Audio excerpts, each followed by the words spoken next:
A nossa aula de hoje é sobre função afim. A função afim é uma função que está definida de R em R, então ela não tem restrição no domínio dela, tá? Ela vale para todos os valores de x pertencentes aos reais. E ela é dada por essa lei de formação aqui, a x mais b. O x é a nossa variável, a gente já viu lá em aula de funções, né? Que a nossa função é uma fórmula que está em função de x, ok? E o a e o b são números reais. A e b pertencem ao conjunto dos reais, certo? Como que é o nome desse a e desse b, então? O a é o coeficiente angular. Coeficiente angular. E o b é o coeficiente linear. Ok? E o b é o coeficiente linear. Vamos ver alguns exemplos aqui de função afim. Exemplo. A função definida por x mais 5. A função definida por menos 2x mais 3. São exemplos de função afim. Aqui no primeiro exemplo, o coeficiente angular seria 1, que não precisa aparecer, e o linear seria 5. Aqui, o coeficiente angular seria menos 2 e o linear seria 3, certo? Observem que o nosso x, ele é sempre do primeiro grau. Então, não vai ter x ao quadrado, x ao cubo, nada disso. Outra coisa interessante, se o a não for zero, se o a for diferente de zero, essa função aqui ela é representada por um polinômio do primeiro grau. Por isso que muita gente chama essa função afim de função do primeiro grau. Mas tome cuidado, porque se o a for zero, esse primeiro termo desaparece e só sobra o b. Aí não seria um polinômio do primeiro grau, tá? Então, só é do primeiro grau se o a não for zero. Tem algumas situações particulares aí nessa lei de formação. Vamos ver elas. Primeira situação particular. O a diferente de zero e o b igual a zero. O que vai nos restar aí? Olha só. Se o a for diferente de zero, vai ter um número vezes x. E o b igual a zero, ele vai desaparecer. A nossa lei de formação, ela vai ficar tendo só um termo, vai ficar ax.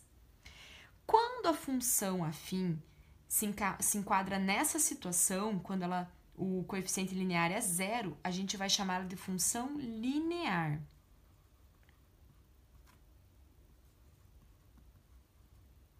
Ok? Vamos fazer um exemplo aqui. A função 3x, ela é linear. Ok? Outra situação. Se o a for exatamente igual a 1 e o b igual a zero. Olha só. Se o a é igual a 1 e o b é igual a zero. Primeiro, se o b é igual a zero, a gente tem uma situação de função linear também. Só que é um caso mais particular ainda. O meu a eu determinei que ele vale 1. Então, a situação que a gente tem é essa daqui, ó. Se o a vale 1, vai ficar 1 vezes x, que fica x. Essa função, ela é linear, ela é afim e, além disso, ela recebe o nome de função identidade.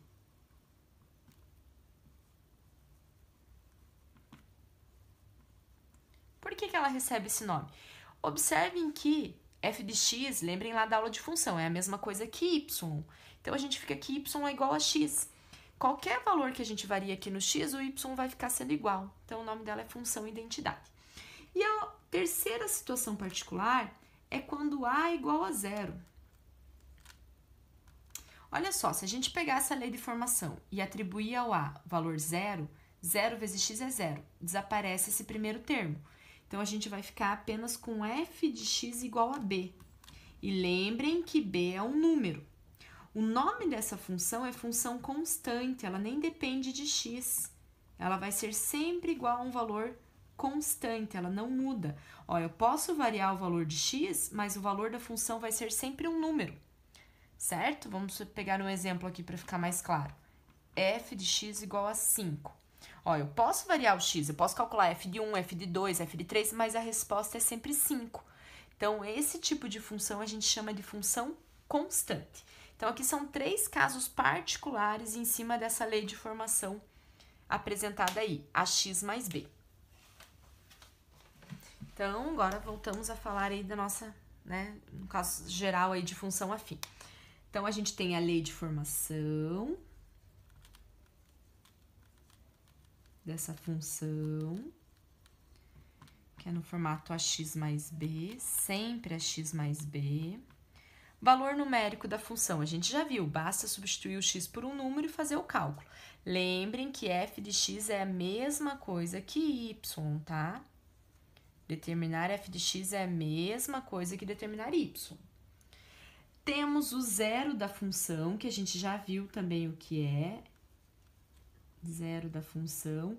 Lembrem que calcular, determinar o zero da função é a mesma coisa que determinar a raiz da função, tá? O que é o zero da função? Lembram? É quando eu pego a função igual a zero.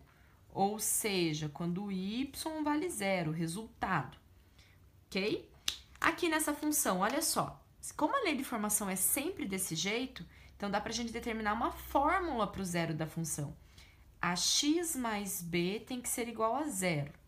Vamos isolar o x. Passo o b negativo e passo a dividindo.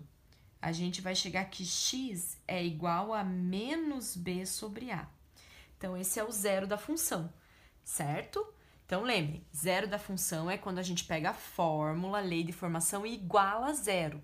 E a gente determina o valor de x que faz essa conta da zero. No caso aqui, como a fórmula, lei de formação de uma função afim, sempre tem essa cara, a gente consegue determinar uma fórmula para a raiz dessa função. Ok? Outra coisa importante é o gráfico da função. O gráfico de uma função afim é sempre uma reta, tá? Sempre uma reta. A gente já vai comentar um pouquinho mais sobre isso no exemplo. Então, o gráfico é sempre uma reta, ok? Vou fazer um esboço aqui do plano cartesiano. XY.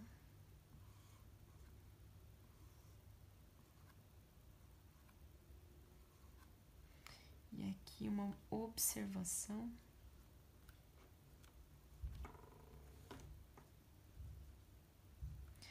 Olha só. Então, o gráfico da reta. Quando o valor de A, o coeficiente angular, for positivo, essa reta vai ser crescente. Lembrem de função crescente. Conforme o valor de x vai aumentando, o valor de y também aumenta. Tá? Então, quando A é maior que zero, ele é positivo, a nossa reta vai ser crescente.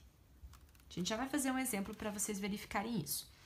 Quando A for negativo, a reta vai ser decrescente. Então, ela vai decrescer, ok? E olha a observação que eu vou colocar aqui. Lembrem daquele caso particular do A ser igual a zero. Quando A é igual a zero, a minha função ela é constante, tá? O gráfico de uma função constante é uma reta horizontal, passando exatamente nesse número aqui, no caso seria no B, ok? Então, resumindo, o gráfico de uma função afim é sempre uma reta. Ele será crescente quando A é positivo e decrescente quando A é negativo.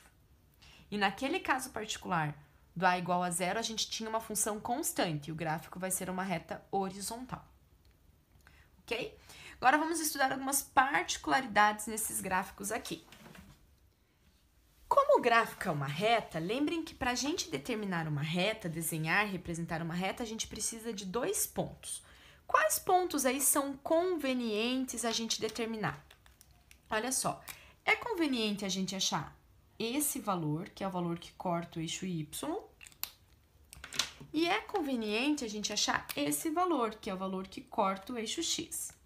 Se a gente conseguir determinar esses 2 pontos, basta ligá-los que a gente tem o nosso gráfico aí da reta, ok? Então, o que a gente quer aqui? A gente quer definir o valor que corta o eixo x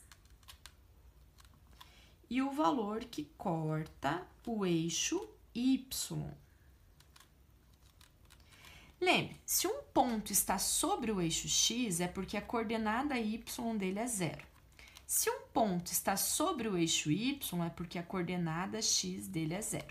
Falta a gente achar o valor aqui, a coordenada que está faltando. Então, vamos pensar um pouquinho. Se corta o eixo x, é porque a coordenada y é 0. Peraí, y ser 0 quer dizer que a minha função é igualada a 0. Opa, a gente já viu isso agora há pouco. Isso daqui é o zero da função. Igualar a função a 0 é achar o zero da função. E a gente viu uma fórmula também. Qual que era a fórmula que a gente viu? Menos b sobre a. Então, a coordenada x é menos b sobre a. Ok? De novo. O valor que corta o eixo x, esse valor aqui, esse ponto, um ponto que está sobre o eixo x, quer dizer que a coordenada y dele é 0. Igualar o y a 0 é a mesma coisa que fazer a função igual a 0. E isso é encontrar o zero da função que a gente já viu quanto que vale. Vale menos b sobre a. Agora, corta o eixo y, quer dizer que o x vale 0. Bom, vamos pegar a função e no lugar do x colocar 0. Então, a minha função é a mesma coisa que y igual a x mais b. Se eu substituir o x por 0, vai ficar y igual a vezes 0 mais b. Isso daqui vai dar b. Então, galerinha... Opa, aqui esqueci de pôr o x. Então, olha só. Esse valor que corta o eixo y é exatamente o valor do b. Certo? Então, só escrevendo aqui. Então, o valor que corta o eixo y é o valor do b. Basta olhar na fórmula, na lei de formação. E o valor que corta o eixo x é o zero da função, que nesse caso tem uma fórmula aí para ele, menos b sobre a. Menos b sobre a. Certo? Então, com isso, a gente achou aí 2 pontos bem importantes do gráfico.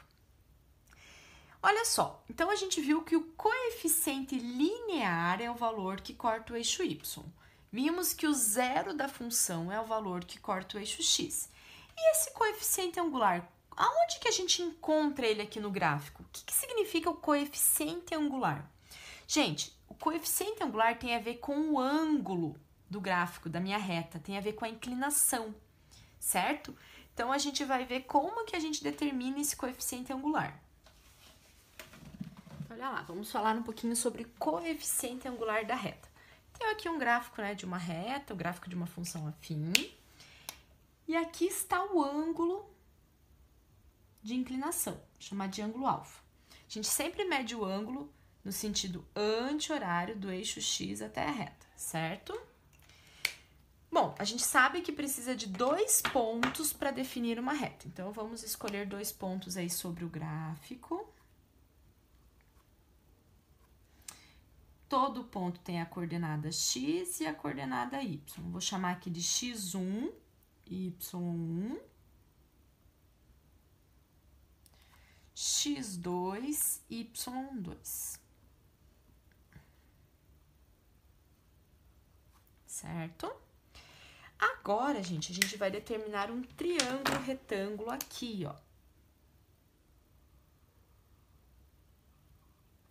Certo? Um triângulo retângulo. Observem que a gente já aprendeu que retas paralelas cortadas por uma transversal. Esse ângulo é o mesmo que esse, certo? Ó, paralelas e a transversal, ou ainda por semelhança de triângulos. Aqui tem um triângulo grandão, aqui tem um triângulo pequeno, esse ângulo é o mesmo que esse, eles são semelhantes, certo? O que mais que a gente sabe aqui? Essa medida aqui, ó, essa medida é y2 menos y1, a diferença.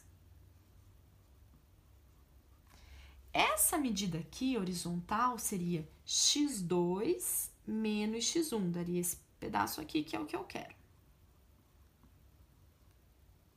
Certo? Galerinha, fazer a diferença de y e de x é fazer a variação. O nosso A, o coeficiente angular, ele também é conhecido como taxa média de variação, tá?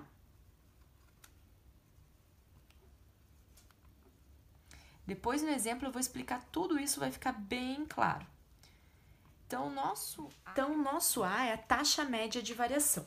Se você lembrar um pouquinho de física, quando você aprende MRU, movimento retilíneo uniforme, vocês verificam lá, né, que o gráfico é uma reta. No eixo X vai o tempo, no eixo Y vai a posição, certo? Aí, quando vocês fazem lá delta, né, lembra a variação, delta? Quando vocês fazem delta S, que é a posição, sobre delta T, que é o tempo, vocês acham a velocidade média. A velocidade média é a razão entre a variação da posição sobre a variação do tempo, certo? Aqui, se eu fizer a variação, pensa lá, quando eu falo em variação, lá em física, vocês pensam assim, né? Posição final menos posição inicial, tempo final menos tempo inicial. Pensa aqui, né? Em vez de posição final e inicial, pensa em y2 menos y1. Então, y2 menos y1. Eu estou fazendo uma variação aqui, uma taxa de variação. E vou dividir pelo, em vez de ser tempo final menos tempo inicial, seria x2 menos x1. Fazer isso daqui, gente, seria a mesma coisa que fazer delta y sobre delta x. Isso daqui é a taxa média de variação, certo? Lá em física, quando você tem um gráfico assim de uma reta, vocês fazem isso, né? Posição, delta, né, da posição, delta do tempo e acha a velocidade média, que é a taxa de variação. Você verifica assim, por exemplo, cada 1 segundo o corpo se deslocou, o móvel se deslocou 2 metros. Então, minha velocidade é 2 metros por segundo. A cada 1 segundo se desloca 2 metros, uma taxa de variação. Aqui, essa taxa de variação, ela existe e é o nosso coeficiente angular. Depois, vocês vão verificar isso num exemplo, certo? Então, para encontrar o A, basta a gente fazer delta y sobre delta x, ok? Você acha exatamente o valor do A. E olha que interessante, como a gente estava falando de ângulo, se você olhar esse triângulo retângulo, esse cateto é o cateto oposto e esse é o cateto adjacente. Se nós calcularmos a tangente de alfa, que é cateto oposto sobre cateto adjacente, a gente vai calcular o delta y sobre o delta x, que é exatamente o valor do A. Então, vocês têm duas formas para encontrar o valor do A, para encontrar o coeficiente angular. Se você conhecer esse ângulo, você pode fazer a tangente do ângulo, que você vai encontrar o valor do A. Por exemplo, se o ângulo fosse 45 graus, tangente de 45 é 1. Então, o coeficiente angular seria 1. Essa é uma forma. Outra forma é você fazer delta y sobre delta x, essa taxa de variação. Você também encontra o valor do A, certo? Então, o A é chamado de coeficiente angular porque ele tem a ver com o ângulo da nossa reta. Agora, vamos fazer um exemplo e verificar tudo que a gente falou aí na teoria.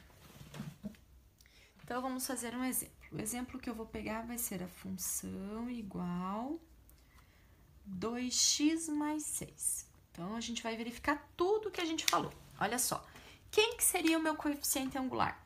O A, 2, é sempre o coeficiente do x. Quem que seria o meu coeficiente linear? 6, é o número sozinho.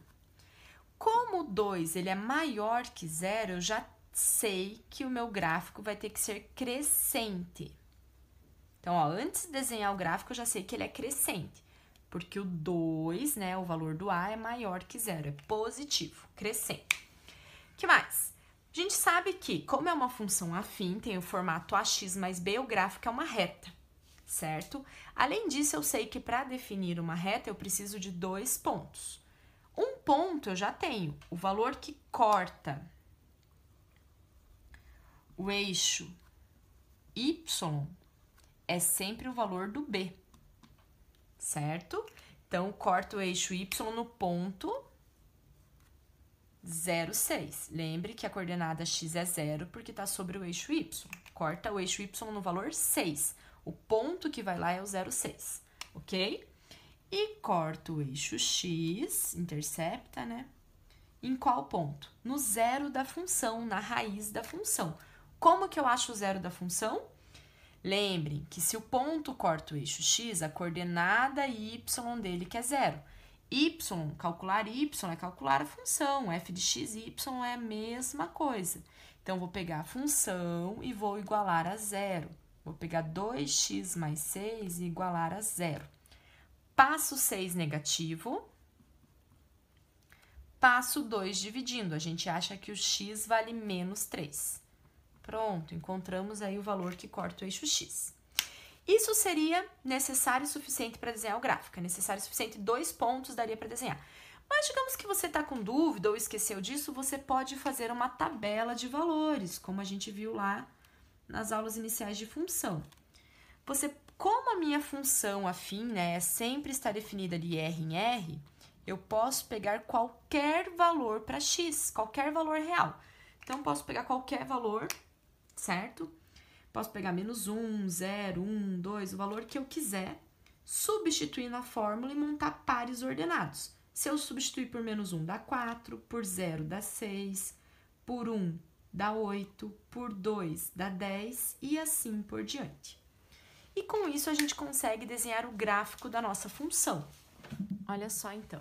Você pode marcar pontos, né, os pares ordenados e traçar o gráfico. Você pode simplesmente marcar 2 pontos e traçar o gráfico ou ainda usar esses 2 primeiros pontos aí que eu tinha encontrado. Eu prefiro sempre usar esses 2 pontos. Então, ele corta o eixo y no ponto 0,6, 1, 2, 3, 4, 5, 6, aqui, certo? E corta o eixo x no menos 3, aqui. Se eu ligar esses 2 pontos, eu vou ter o gráfico da minha função.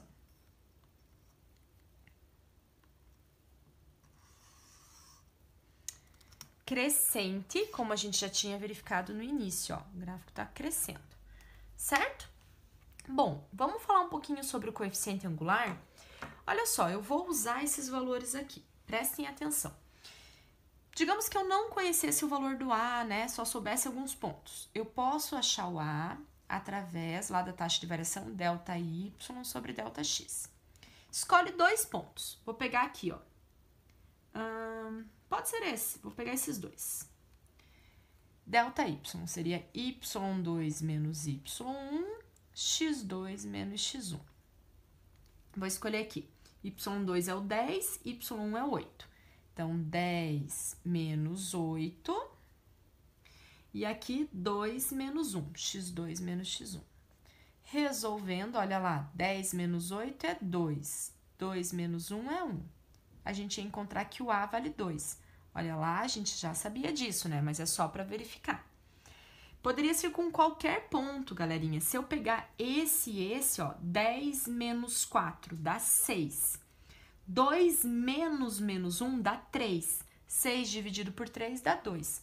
Vai dar certo, certo? Se você escolher 2 pontos e fazer ΔY sobre ΔX, você vai encontrar o valor do A, que é o coeficiente angular. Olha que interessante, o que significa esse 2? Significa assim, que para cada unidade que eu avanço, que eu vario o x, o y varia 2 unidades. Conseguem verificar isso? Olha lá. Para cada uma unidade que varia o x, ó, tá crescendo de 1 em 1. O y cresce de 2 em 2. Isso é a taxa de variação. Lembra de física, o que significaria 2? Vamos pensar lá, né, em MRU, 2 metros por segundo. Seria a velocidade, se você fizesse essa taxa de variação. Significa o quê? Que cada 1 segundo aqui, para cada 1 segundo, o móvel ia se, né, deslocar 2 metros. 2 metros por segundo significa isso. Para cada 1 segundo, se desloca 2 metros, certo? Só que aqui a gente não está num problema aplicado, a gente está simplesmente vendo a matemática da coisa. Então, a taxa de variação é 2. Taxa média de variação é 2. Significa o quê? Para cada unidade que o x varia, o y varia 2 unidades, certo? Essa é a ideia. Então, aqui, ó, sem fazer cálculo, quando for 3, aqui é 12. Quando for 4, aqui é 14 e assim por diante. Então, essa é a ideia da taxa média de variação. Outra coisa, aqui eu não falei de ângulo, mas eu poderia ter dado o valor desse ângulo, que seria aproximadamente 63 graus. E se você calcular a tangente desse ângulo, que é aproximadamente 63 graus, vai dar o 2. É uma outra forma de achar o valor do A, através do ângulo, ok? Acho que com isso a gente deu uma boa retomada aí de tudo que a gente viu. Para finalizar, vamos fazer um estudo do sinal da função afim. Então, o que seria o estudo do sinal da função afim? Olha só, você sabe que a reta pode ser crescente ou decrescente. Esse é o valor que é o zero da função, onde corta o eixo x, certo? Olha só, nesse valor, exatamente nesse valor, a minha função é nula. Nesse valor aqui, a função vale zero, é o zero da função. Se eu pegar um valor aqui para frente, maior que o zero da função, olha que o gráfico está acima do eixo x. Ele vai ser positivo o resultado dessa função. Ok? Deixa eu colocar ali o eixo y que eu esqueci. Certo? Se eu pegar um valor menor que o zero da função, olha que o gráfico está indo para baixo. O resultado desse valor vai ser negativo. Aqui, se eu pegar um valor maior, olha lá, faz lá o pontilhado, faz a equivalência aqui, ó, acha o parzinho ordenado. A resposta vai ser negativa. Para frente do zero da função, a minha função tem um sinal negativo, um resultado negativo. Para valores menores que o zero da função, olha lá onde está o resultado, para cima, positivo. Então, isso fazer o estudo do sinal. Você encontra o valor que a função se anula, que ela dá zero, que é o zero da função. E analisa, se o gráfico for crescente, para frente vai ser positivo, para trás negativo, e vice-versa. Vamos fazer um exemplo para ficar bem claro? Vou pegar o mesmo exemplo que a gente fez aquela hora. Um esboço aqui, tá? A minha função aquela hora era 2x mais 6. O gráfico tinha ficado assim, agora é só um esboço. Tava cortando aqui no 6 e aqui no menos 3. Lembram disso? A gente tinha uma reta assim. Certo? Olha lá, o que eu quero que vocês entendam. Quando o x é igual a menos 3, que é esse ponto aqui, a minha função é igual a zero. Tá? Se x é igual a menos 3, então a função é igual a zero. Agora, olha só, se eu pegar um valor maior que menos 3, se o x for maior que menos 3, qual é a conclusão que a gente vai ter? A função está subindo, ó. Se eu pego um valor aqui, o resultado dele está lá em cima, ou seja, é positivo, a função ela é positiva. E se eu pego um valor menor que menos 3, olha lá onde está o resultado, para baixo, a função é negativa. Isso é analisar o sinal, estudar o sinal de uma função afim. Então, você primeiro encontra o valor que a função se anula, que ela dá zero. Como você sabe que é uma reta, então, para um lado ela é positiva, para o outro lado ela é negativa. Ela não vai voltar a descer nunca mais, certo? Ela é uma reta. A gente já sabe isso. Então, só falta analisar se para frente é mais ou menos e se para trás é mais ou menos. Só tem essas possibilidades, tá? Se a gente fosse pôr numa reta aqui, ó, pensa só no eixo x. No ponto menos 3, a função dá zero. Se eu pego um valor maior que menos 3, o resultado da minha função é positivo. Se eu pego um valor menor, é negativo. Pensa aqui só no eixo x. Se eu pego um valor para frente do menos 3, o resultado da função, o y, vai ser positivo. Se eu pego um valor para trás, vai ser negativo. Vamos fazer um experimento? Pensa um valor maior que menos 3, 5. Joga aqui na função, ó, f de 5... 2 vezes 5 mais 6, 16, é positivo. Agora, pensa para um valor para trás do menos 3, um valor menor, para a esquerda do menos 3. Sei lá, menos 10. Função calculada no menos 10. Troca aqui, vai dar menos 14. Então, isso é fazer o estudo da função. Verificar para quais valores de x a minha função vai ser positiva e para quais valores de x a função vai ser negativa. E com isso a gente finaliza a aula de função afim.